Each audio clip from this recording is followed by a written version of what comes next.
Hello students, how are you? कैसे हो? चलो आज करते हैं 4.5 अपना जो एक टॉपिक बाकी है वो coalition theory of chemical reaction. देखो, केमिकल रिएक्शन कोई भी रिएक्शन हो रही है वो किसके ऊपर डिपेंड है, उसका रेट है वो किसके ऊपर डिपेंड है। तो सबसे पहले हमने सीखा था टेम्परेचर के ऊपर डिपेंड है। फिर आया आर्हेनियस। आर्हेनियस ने क्या बताया कि रेट है, रेट ऑफ रिएक्शन है, ये मतलब एक्टिवेटेड एनर्जी के ऊपर भी डिपेंड है। अब आगे कर रहे कि और किसके ऊपर डिपेंड है वो कर रहे।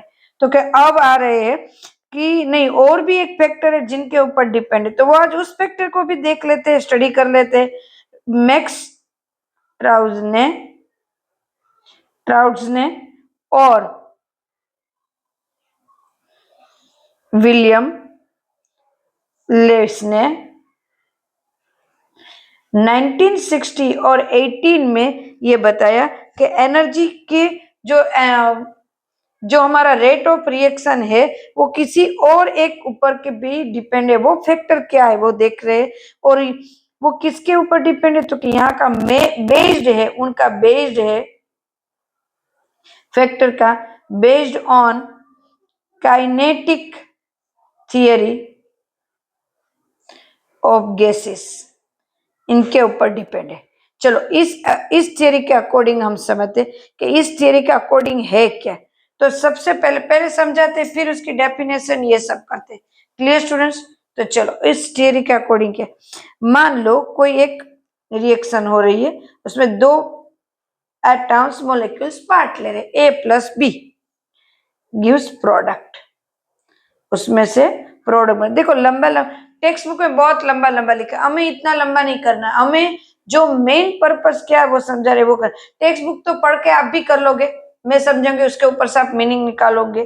तो ए और बी दो कंपोनेंट, उनके बीच में रिएक्शन हो रही है और हमारा प्रोडक्ट बन रहा है। इससे पहले आर्हेनियस ने भी कुछ दिया था, तो पहले इसका रेट लिख लेते। तो इसका रेट ऑफ रिएक्शन उन्होंने क्या बताया, तो कि इसका रेट ऑफ रिएक्शन है Z, this is constant. A B मतलब ए बी कंपोनेंट है, e raise to minus E A upon R T. यहाँ पे Z क्या है, represent of collision frequency of reactant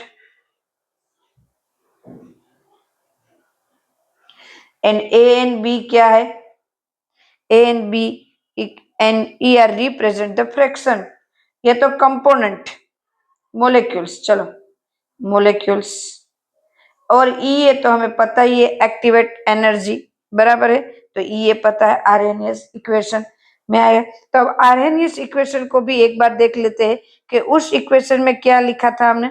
उस इक्वेशन के अकॉर्डिंग क्या था, आर्हेनियस इक्वेशन हमारा कौन सा था, तो वो भी एक बार लिख लेते हैं कि उन्होंने क्या दिया था, rate equal to A into E raise to minus ये अपॉन आर टी।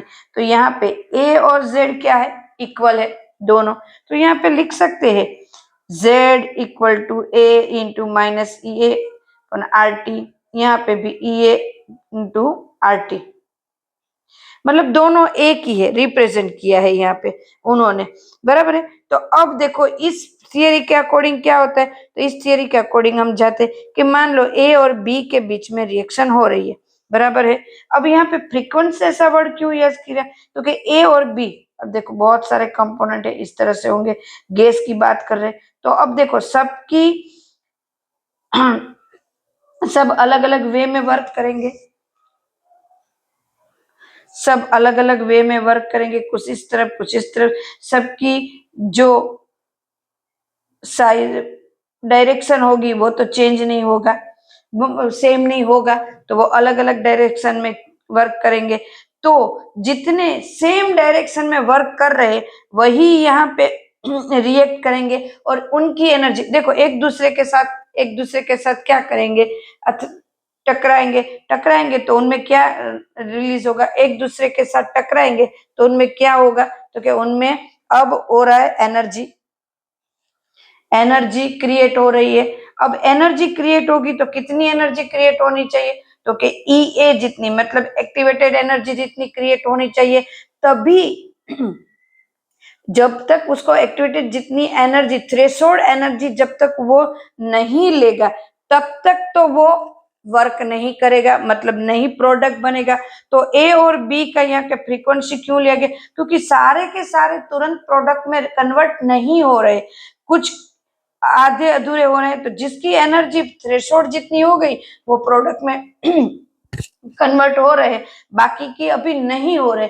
तो अभी वो जब तक थ्रेशोल्ड एनर्जी नहीं लेगा तब तक एनर्जी कन्वर्ट नहीं होगा। तो यहाँ पे जितने ने थ्रेशोल्ड एनर्जी ले ली वो उसकी एक्टिवेटेड एनर्जी हो गई, तो वो प्रोडक्ट में कन्वर्ट हो गया। क्लियर है स्टूडेंट्स? इसीलिए यहाँ फ्रीक्वेंसी ली गई।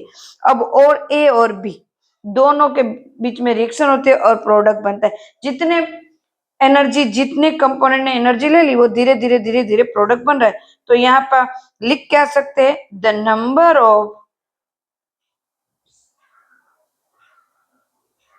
कोलिशंस पर second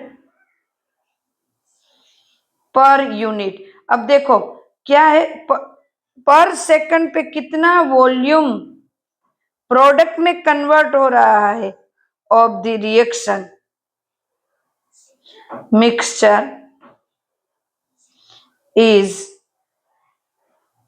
known as collision। Collision मतलब एक दूसरे को टकराना, फ्रीक्वेंसी z। अब देखो सारे के सारे तो एक साइड तुरंत प्रोडक्ट में कन्वर्ट नहीं होंगे। ये a है और ये b है, इसमें भी बहुत सारे पार्टिकल है, इसमें भी बहुत सारे पार्टिकल है। कोई है वो डायरेक्ट ऐसे ऐसे हेड टू हेड एक दूसरे से टकराएंगे, कोई ये हेड टू हेड नहीं टकराएंगे, बाजू में से निकल जाएगा, कोई यहाँ जाके पीछे से टकराएगा। तो वहां पे 100% प्रोडक्ट में कन्वर्ट नहीं होगा। जब तक वो हेड टू हेड नहीं टकराएंगे तब तक वो नहीं, पर टकराएंगे तो क्या होगा? तो इनके मान लो ये H2 है और ये कौन सा लेंगे? Br2 है। चलो तो अब देखो ये दोनों एक दूसरे के साथ टकराए, ये तो सही है, बट यहाँ एच एच बॉन्ड भी उस दोनों का मतलब टकराना भी इतना हो एनर्जेटिक होना चाहिए कि एच एच बॉन्ड ब्रेक होना चाहिए और बी आर के बीच में बॉन्ड ब्रेक होना चाहिए बेटा। ब्रोमीन ब्रोमीन के बीच में बॉन्ड ब्रेक होना चाहिए, तभी न्यू बॉन्ड क्रिएट होंगे और प्रोडक्ट बनेगी। क्लियर है? तो जब तक उस एनर्जी से वो इन दोनों के बीच में टकराएंगे नहीं, इन दोनों के बीच में कोलिशन नहीं होगा, तब तक ये प्रोडक्ट नहीं बनेगी। तो उनके लिए उनको कितनी एनर्जी चाहिए? तो क्या उनके लिए उनको चाहिए एक्टिवेटेड एनर्जी, मतलब थ्रेशोल्ड एनर्जी। क्लियर है? यहाँ पे एकदम से बहुत इजी है, मेरे ख्याल से कुछ भी इतना हार्ड नहीं है साइंटिफिकली इसका देखा जाए तो। क्लियर? द कोलिशन इन और बना प्रोडक्ट पी। चलो नाउ द कोलिशन, जो फिर एक और एग्जांपल लेते हैं। The collision in which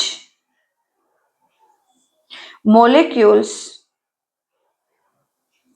collides with sufficient kinetic। हाँ उसको चाहिए, उसको जब तक उस इतनी एनर्जी नहीं मिलेगी तब तक वो चेंज नहीं होगा। एनर्जी उसको बोलेंगे threshold energy and proper orientation. Yes, main point, इतनी एनर्जी एंड ओरिएंटेशन भी वही चाहिए उसको, बराबर, तभी वो बॉन्ड ब्रेक करेंगे एंड तभी वो प्रोडक्ट में कन्वर्ट होंगे। Clear students? तभी वो बॉन्ड ब्रेक करेंगे और तभी वो प्रोडक्ट में कन्वर्ट होंगे। क्लियर है एकदम से? प्रॉपर ओरिएंटेशन और ये तभी उसको बोलेंगे is called effective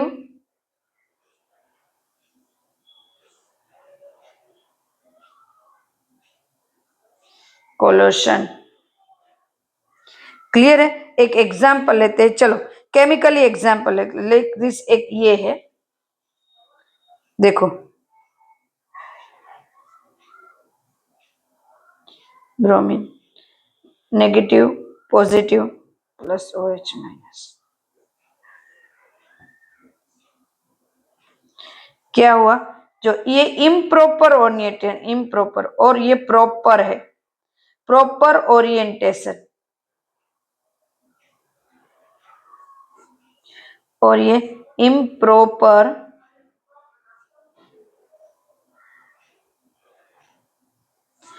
carbon, hydrogen hydrogen hydrogen, Br minus minus negative plus. अब देखो इस तरह से, अब ये OH आ रहा है, OH भी माइनस, ये भी माइनस, यहां से अब क्या होगा, मान लो ये OH है, यहां से उसके ऊपर अटैक कर रहा है। अब देखो ये भी माइनस, ये भी माइनस है, तो इनके बीच में क्या होगा, रिपल्सन होगा, तो प्रॉपर आंसर नहीं आएगा। अब इसको देखो,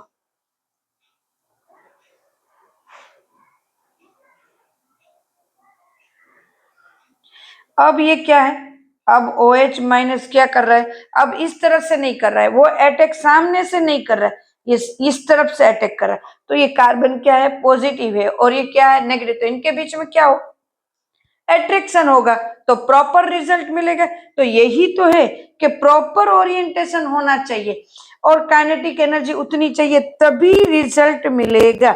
दिस इज कोलाइड थियरी। यही कहते हैं कि रेट ऑफ रिएक्शन सिर्फ टेम्परेचर, आर्हेनियस मतलब एक्टिवेट एनर्जी के ऊपर भी नहीं, proper orientation and kinetic energy के ऊपर भी डिपेंड है। थर्ड हमारा वही है ये, और तभी उसकी प्रोबेबिलिटी मिलेगी। तो न्यू यहाँ पे आया एक formula, P rate of equal to PZAB E माइनस EA अपॉन RT। P क्या है, प्रोबेबिलिटी कितनी है प्रोडक्ट बनने की, और इनके बारे में अब कब सीखेंगे, तो नेक्स्ट, जो भी नेक्स्ट लेवल पे हम यहाँ पे करेंगे। तो आपको आई होप सब समझ में आ गया होगा कि थर्ड वो कोलाइड थियरी क्या है। क्लियर है स्टूडेंट्स, बहुत अच्छे से समझना ये बहुत जरूरी है, कोलाइड थियरी क्या है। क्लियर, चलो फिर से मिलते हैं नेक्स्ट वीडियो में, तब तक के लिए बाय, टेक केयर, ओके।